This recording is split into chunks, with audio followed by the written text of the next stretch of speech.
Pakistan versus south Africa का दूसरा टी20 खत्म हो चुका है और पाकिस्तान ये मैच भी हार चुका है और सीरीज भी हार चुका है। सो ओवरऑल अगर मैच देखें तो मैच मैं कहूँगा कि अच्छा मैच था।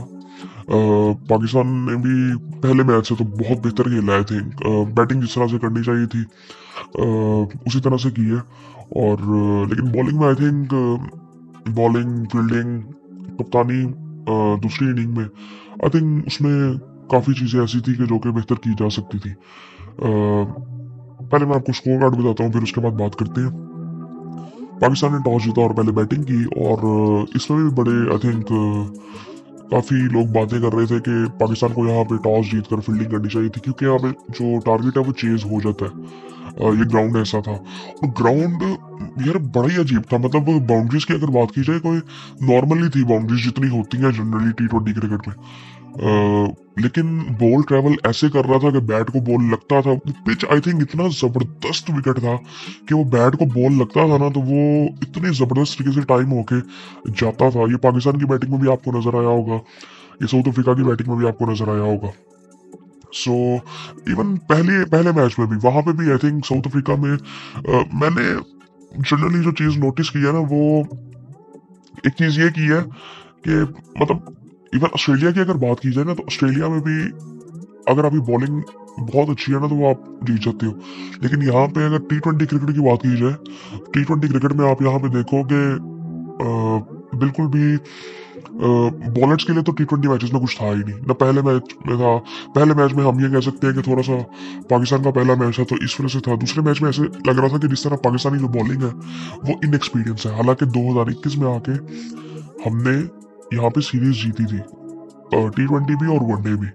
सो वो एक्सपीरियंस होना चाहिए था, जिस तरह शाहीन के साथ बाबर के साथ। अब बाबर की आज इनिंग बहुत बेहतर थी। आई थिंक ये डिसेंट थी इनिंग जिस तरह से उसने आज खेली थी। स्कोर कार्ड की अगर बात करें तो पाकिस्तान ने पहले बैटिंग की, मोहम्मद रिजवान जल्दी आउट हो गए थे, 11 रन बना के आउट हो गए थे। उसके बाद साइम अयूब थे और बाबर आजम की एक पार्टनरशिप लगी अच्छी। और साइम अयूब 98 पे नॉट आउट किए, 5 छक्के 11 चौके लगाए उन्होंने। 172 का तकरीबन स्ट्राइक रेट था उनका। बाबर आजम ने 31 रन बनाए 20 बॉलों में, 155 का स्ट्राइक रेट था उनका, 3 चौके 1 छक्का लगाया। अब यहाँ पे अगर देखें तो डिसेंट था। अब ये मतलब बाबर आउट हो गया तो इसका मतलब ये नहीं कि बाबर ने जब खेलना है तो उसने 50-100 करना ही है। 150 के स्ट्राइक रेट से उसने ये बैटिंग की है, यही रिक्वायर्ड थी, क्योंकि नीचे बैटिंग बहुत लंबी थी। अभी अभी उस्मान खान ने स्कोर नहीं किया, अभी तैयब ने स्कोर नहीं किया, इरफान ने नीचे से आगे 30 की है सिर्फ। तो हम मतलब पूरी बैटिंग हमारी चल गई है। इसके बाद अब्बास अफरीदी था, अब्बास अफरीदी ने आके एक छक्का एक चौका लगाया। उसके बाद अभी शाहीन था, जहादाद खान था, ये भी बैटिंग कर लेते हैं। इवन हारिस थोड़ी बहुत कर लेता है बैटिंग, अबरार भी कर लेता है। सो ये डर होना नहीं चाहिए। मैं जब पाकिस्तान की जब बैटिंग चल रही थी उस वक्त रमीज राणा साहब को मैं देख रहा था। वो हालांकि मैं इनको ना कई चीज़ों में बड़ा सपोर्ट करता हूँ, लेकिन आई थिंक ये कई दफा ना ये इनके टाइम इन्होंने वही बात की जो अपने टाइम पे ये करते रहे।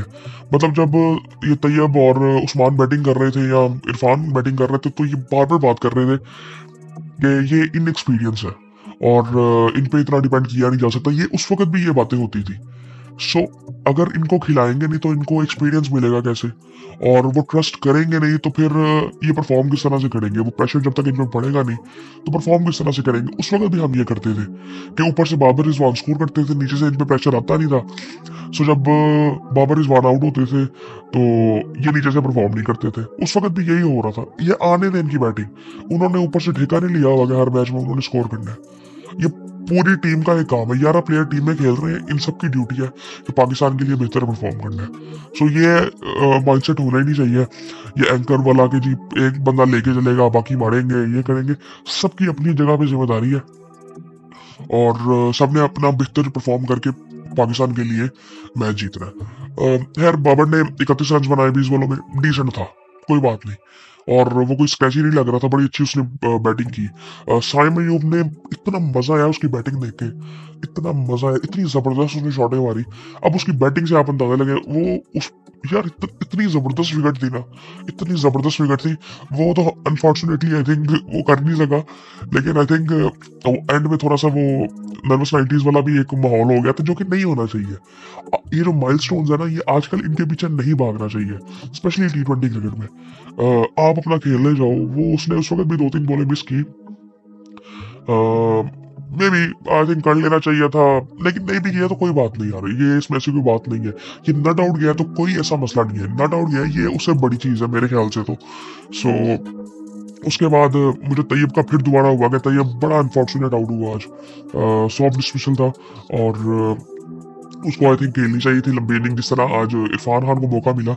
और उसके पास पूरा वो टाइम था कि जहां पे वो सेटल हो सकता था, और उसने बड़ी जबरदस्त इनिंग खेली। अब यहाँ पे ना हमें देखने की जरूरत ये है कि इरफान खान ने जो बैटिंग आज की है ना, जब ये बैटिंग कर रहा था ना, मुझे इसकी वही इनिंग याद आ गई थी जो इसने वनडे कप में खेली थी, 100 रन 100 जिसमें किया था। वो बड़ी जबरदस्त की इनिंग थी। अब ये ना टिपिकल हिटर नहीं है, हार्ड हिटर नहीं है। अब वो आप नहीं कह सकते, जिस तरह अब्दुल रज़ाक की आप बात करेंगे, अजहर महमूद की बात करेंगे, शाहिद अफरीदी की बात करेंगे, ये वो नहीं है। ये प्रॉपर बैट्समैन है जो कि अपनी बैटिंग को इम्प्रोवाइज करता है और अच्छे स्ट्राइक रेट से बैटिंग कर सकता है। अब जिस तरह इसने शॉट, मतलब पहला चौका इसने जो लगाया कट पे, एक्सीलेंट शॉट, ये प्रॉपर बैट्समैन ही लगाता है। उसके बाद इसने सामने लॉन्ग ऑन पे 2 चौके लगाए, फिर उसने क्या कहते हैं स्कूप किया एक को, उसमें 2 रन लिए। सो अब ये स्कूप वाली जो शॉट्स है ना, ये सारी शॉट्स से खेलता है, स्वीप वगैरह ये सारा कुछ ये इस तरह इम्प्रोवाइज करके ये बैटिंग पूरी करता है, और लंबी बैटिंग ये कर सकता है, और कंफर्टेबल लग रहा था। सो अब वो वाली, अब हमने असल में ना सिर्फ एक चीज ये सोची हुई है कि जो हार्ड हिटर होता है ना, उसकी एवरेज में बात नहीं करनी। ये इसका मतलब ये नहीं है कि जो बंदा 150-200 के स्ट्राइक रेट से खेलता है वो लंबी बैटिंग कर नहीं सकता। ये प्रॉपर लंबी बैटिंग कर सकता है। इसका आज 16 बॉलों में इसने 30 की है, तकरीबन 200 का स्ट्राइक रेट था, 2 छक्के हैं, 3 चौके हैं। सो इसी तरह तैयब को भी टाइम मिलेगा ना, तैयब भी इसी स्ट्राइक रेट से बैटिंग कर सकता है। उसके पास भी ये शॉट्स हैं, उसके पास भी कुछ पिकअप शॉट्स हैं। सो आई थिंक ये अभी ठीक जा रहे हैं। एक दो बैट्समैन मुझे लगता है कि हमें ना रोटेट करने चाहिए, जिस तरह क्या कहते हैं कंडीशन चेंज होती हैं। जिस तरह उस्मान की मैं बात अगर करूँ तो उस्मान, अब ये देखे ना, ये कंडीशंस थोड़ी सी ना बाउंसी कंडीशन है, उस्मान यहाँ पे सेटल जरा मुश्किल से ही होगा। सो अगर आने वाले टाइम में हम बात करते हैं तो हुसैन तलत की अगर बात करें, मैं अगर टीम बनाता तो मैं करता कि मैं तैयब को ऊपर ले आता, इरफान को भी ऊपर ले आता, एक एक नंबर। उस्मान अगर बेंच पे होता, और साथ उस्मान बेंच पे होता, या फिर अगर कोई टूर कैसा होता ये भी मैं देखता। हुसैन तलत आता छठे नंबर पे, चौथे नंबर पे आता तैयब, पांचवे पे इरफान, छठे पे आता हुसैन तलत। या हुसैन तलत ऊपर भी आ सकता था, ये हुसैन और इरफान को आप ऊपर नीचे कर सकते हैं। सो फिर नीचे आपकी वो अब्बास अफरीदी आ जाता है, जहादार खान आ जाता है, शाहीन आ जाता है, हारिस आ जाता है। सो इस तरह ये प्रॉपर बैटिंग हम कर सकते हैं। टॉप ऑर्डर में अगर हम देखें तो अब मोहम्मद रिजवान और साइम है। अब अगर हमारी 2-3 टीमें बनती हैं, 2-3 टीमें हमें बनानी चाहिए। मुझे लगता है मोहम्मद हारिस को भी इसमें होना चाहिए। फखर का मैं इस तरह से नहीं कहता कि मैं चाहता हूँ कि राइट लेफ्ट का कॉम्बिनेशन हो, साइम और मोहम्मद हारिस ओपन करें। इवन मैं तो ये भी चाहता हूँ कि मोहम्मद रिजवान को भी नीचे खेलना चाहिए, उनको भी अब एज ओपनर नहीं खेलना चाहिए आई थिंक। लेकिन वही फिर बात आ जाती है कि फिर नीचे क्या वाकई उस तरह की जरूरत है, लेकिन फिर ओपन कौन आएगा। सो वो सारी चीजें फिर आ ही जाती हैं कॉम्बिनेशन की बात। सो अगर इस तरह भी रहता है तो मैं मोहम्मद हारिस को भी यहाँ पे कहीं पे डालूंगा। हुसैन तलत अगर नहीं भी आता तो मोहम्मद हारिस ऊपर, अगर रिजवान चौथे नंबर पे आए। सो ये सारी चीजें की जा सकती हैं। मोहम्मद हारिस को मुझे लगता है होना चाहिए टीम में। उसकी परफॉर्मेंस उस तरह से भी नहीं है, लेकिन आई थिंक वो बाहर भी जब हुआ था तो पता नहीं किस तरह से वो बाहर हुआ था, परफॉर्मेंस की वजह से हुआ था, या क्योंकि ये परफॉर्म कर सकता है इस तरह की कंडीशंस में। सो आई थिंक ये थोड़ा सा देखने वाला है। पाकिस्तान ने करके 206 कर लिया, 5 आउट थे पाकिस्तान के, और इसी तरह से हमें इसी अप्रोच जाना चाहिए। जो आज अप्रोच थी, रिजवान भी ट्राई कर रहा था, वो सारा कुछ कर रहा था। मतलब असल में ना हमारी अप्रोच का मसला है। हम अप्रोच अपनी पहले बना लेते हैं कि जी हम ऐसे से करेंगे। सो हमें पॉजिटिव जाना है, जो मर्जी हो। यहाँ पे पाकिस्तान 100 पे भी आउट हो रहा होता है ना। अब फॉर एग्जांपल जब साइम और बाबर बैटिंग कर रहे थे ना, और जब बाबर आउट हुआ, तो उस वक्त टीम वहां पे आउट भी हो सकती थी। तो फिर इसका मतलब क्या? आप इस तरह खेलोगे तो आप 100 पे भी आउट हो गए, 130 पे भी आउट हो गए, आप 200 250 भी करोगे। सो हमें इसी अप्रोच से बैटिंग करनी है। T20 क्रिकेट एटलीस्ट हमें एंकर वाला कोई चक्कर नहीं करना। सबको एक टारगेट जो मिला है उसके मुताबिक सब चले। और खैर उसके बाद अगर उनकी बॉलिंग पे आए तो उनकी तरफ से भी आज काफ़ी चेंजेस तो थे।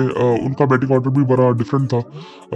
सो खैर 206 पाकिस्तान ने किया तो सही, लेकिन चेस तो उन्होंने भी ये कर लिया। उनकी तरफ से अगर देखें तो एक आज बॉलर खेले थे दयान जलीम, इन्होंने 2 आउट किए, 4 ओवरों में 21 रन दिए। इन्होंने पहला ओवर भी बड़ा अच्छा किया था। साउथ अफ्रीका के जनरली जो बॉलर्स आते हैं ना वो बड़े जबरदस्त होते हैं जनरली, क्योंकि एक तो पेस इनके पास होती है। आज हारिस रऊफ की पेस भी 148 तक जा रही थी, लेकिन मार उनको पड़ी है बहुत ज्यादा। सो ये जनरल थोड़ा एक्शन भी डिफरेंट होता है। रबाडा को आप देखते हैं, जिस तरह नोकिया को देखते हैं, पेस भी अच्छी, एक्शन भी थोड़ा डिफरेंट, तो इस वजह से ये तंग भी करते हैं। और उसके बाद देखें तो बैटमैन ने 2 आउट किए और 1 आउट किया लिंडे ने। सो ओवरऑल देखें तो उनको भी मार अच्छी खासी पड़ी है। सिर्फ गलीम की इकोनॉमी तकरीबन 5.25 की है, बाकी सबकी 10 से ऊपर ही है। लिंडे का भी 4 ओवर है, वो भी 7 की उसकी इकोनॉमी है। उसके अलावा जो बाकी 5 बॉलर है, 4 बॉलर है, उनकी तकरीबन 12-13 की 14 की इकोनॉमी है। सो मार पड़ी है फास्ट बॉलर्स को। उसके बाद अगर देखें तो साउथ अफ्रीका जब बैटिंग के लिए आया तो अब बैटिंग ना पाकिस्तान ने 1 आउट तो कर लिया था जल्दी, लेकिन बैटिंग उन्होंने अच्छी की बैटिंग।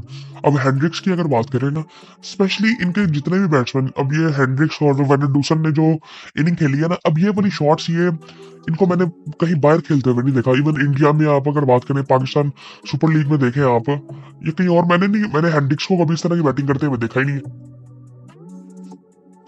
इस तरह के शॉट्स हल्का सा पिकअप करे, हल्का सा टच करे, टच शॉट्स हेंड्रिक्स नहीं मारता। Touch shots even one day Dussen को आप देखें, उसने चौका जो लगाया था लॉन्ग ऑन पे, वो इस तरह की शॉट्स नहीं वो मारता। सो यहाँ पे वो पिच इतना जबरदस्त है कि वो पिच में बॉल जब लगता है, इवन नहीं भी लगता तो बैट में बॉल टक करके लगता है, तो वो इतना तेजी से ट्रेवल करता है। मे भी हवा का कोई ऐसा है चक्कर कि बॉल इतना तेजी से ट्रेवल करता है। पाकिस्तान की बैटिंग में भी ऐसे ही था। सो इनकी तरफ भी ऐसे ही था कि उन्होंने खैर उनकी उनकी 3 ही आउट हुए थे, 210 उन्होंने कर लिया था। आखिरी ओवर में फिर भी खींच के वो ले गए, वरना ये मैच काफी जल्दी खत्म हो रहा था। आखिरी ओवर में सिर्फ 27-28 रन रह गए थे और वहां पे थोड़ा मैच थोड़ा लग रहा था फंस रहा है, लेकिन थोड़ा सा वो, अब टीमें तो ये दोनों एक ही तरह से खेलती है ना, अफ्रीका और वो थोड़ा हो जाते हैं, कई दफा चौक कर देते हैं ये भी। सो वो एंड पे थोड़ा सा हुआ भी, लेकिन वो उन्होंने चेस कर लिया। 3 बॉलें भी पड़ी हुई थी। सो उसके बाद अगर पाकिस्तान की बैटिंग की अगर बात करें, इनका भी बैटिंग ऑर्डर काफी चेंज था। पहले मैच में वनडे डूसन ने ओपन किया था, सो आज वो चौथे नंबर पे आए। सो मिलर आज नहीं खेल रहे थे, वो भी आई थिंक किसी किस्म की इंजरी थी उनको। पाकिस्तान की बॉलिंग की अगर बात करें, शाहीन शाह अफरीदी ने 37 रन दिए। उनका 1-2 ओवर ना बड़े बुरे गए थे, जिसकी वजह से इकोनॉमी खराब हुई है उनकी, वरना बेहतर बॉलिंग कर रहे थे वो भी। उनको बॉल एक लगा था बड़ा जबरदस्त किस्म का, वो कॉलर बॉल पे लगा था। जहादाद खान 4 ओवरों में 40, 2 आउट किए उन्होंने।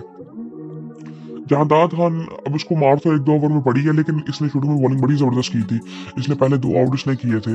उसके बाद हारिस रऊफ को यार मार पड़ी है। वो हेंड्रिक्स ने इसको जो छक्के लगाए ना, वो सिर्फ वो टच कर रहा था, वो बढ़ जाती थी बॉल। ये ऐसे कर रहा था जिस तरह 50 मीटर की बाउंड्री है। सो उसको 57 पड़ा है, तकरीबन 15 की इकोनॉमी से स्कोर बढ़ा है उसको। और अब्बास को भी शुरू में आज मार पड़ी है।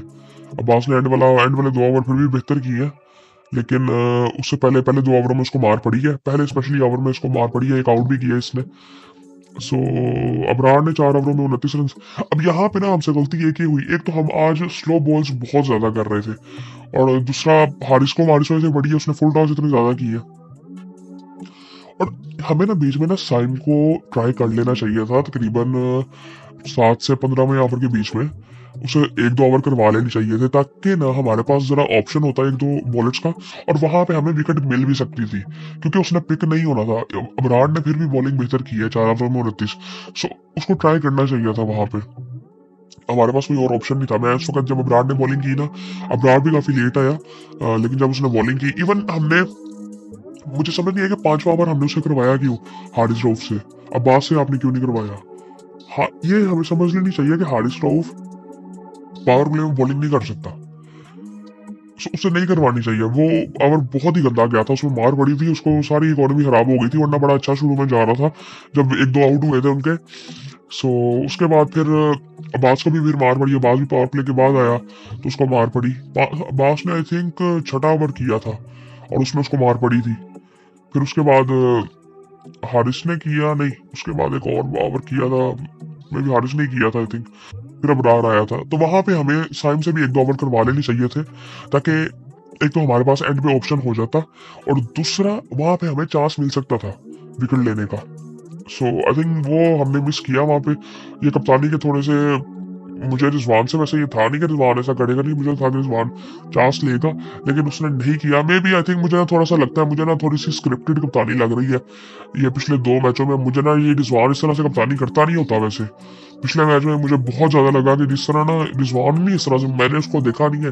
वो तो इतना इन्वॉल्व होता है हर चीज में, इन्वॉल्व तो था, लेकिन आई थिंक मुझे थोड़ी सी ना स्क्रिप्टेड कप्तानी लग रही थी कि जहां से बस कोच ने बता दी है, तो उसी तरह से मुझे 2 मैचों में ऐसे लगा है। वैसे पता नहीं, अब मैं भी गलत भी हो सकता हूँ मैं, लेकिन ऐसा था। और साइम को हमें ट्राई करना चाहिए था ताकि हम ये मैच में भी जीतने की तरफ जा सकते थे। थोड़ा वो मिस्ट्री वाला एक हो ही जाता है। खैर वो उन्होंने जिस तरह से चेस कर लिया यार, मैच हमें जीतना नहीं था। अब अगला मैच कल ही है, तकरीबन आज ही हो गया। अब 1 बजे मैच खत्म हुआ है, कल फिर शुरू हो जाएगा शाम को। आज 9 बजे सुबह इंडिया वाला मैच भी है, चैंपियंस ट्रॉफी से भी रिलेटेड खबरें आनी शुरू हो गई हैं दोबारा। सो आई थिंक अब देखते हैं कि सुबह से, आज सुबह आई थिंक 5:30 बजे शुरू होना है मैच, 5:20 पे इंडिया वाला भी। सो आई थिंक पाकिस्तान को वैसे यार ये मैच जीतना चाहिए था। और बाकी हम और क्या बात कर सकते हैं। तीसरा मैच है, फिर उसके बाद वनडे सीरीज है, फिर उसके बाद टेस्ट सीरीज भी है। सो आई थिंक अब वो टेस्ट सीरीज में भी साउथ अफ्रीका जरा करके बैठा होगा, अगर उसमें से एक मैच भी जीत गया तो ये फाइनल में जा सकते हैं। सो अब इंडिया काफी सपोर्ट कर रहा होगा पाकिस्तान को, इंडिया ऑस्ट्रेलिया के, पाकिस्तान इनको हराए और ताकि उनमें से कोई एक वो दोनों जा सके टीमें। सो आई थिंक अब देखते हैं क्या होता है।